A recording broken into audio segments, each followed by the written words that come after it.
may service tayo ng aircon. Binigay sa akin to ng ating kaibigan.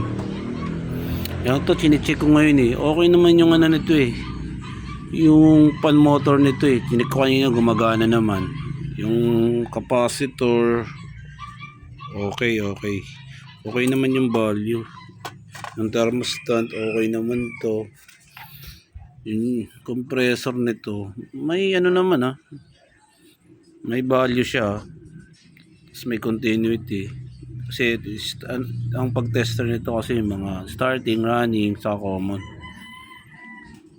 Ang ano ko lang, baka dito na sa overload protector ito baka dito na, kaya lang may shorted din yung ano nito eh. Yung dito sa body ng compressor okay siya, pag tinap ko dito isabit siya. Yan,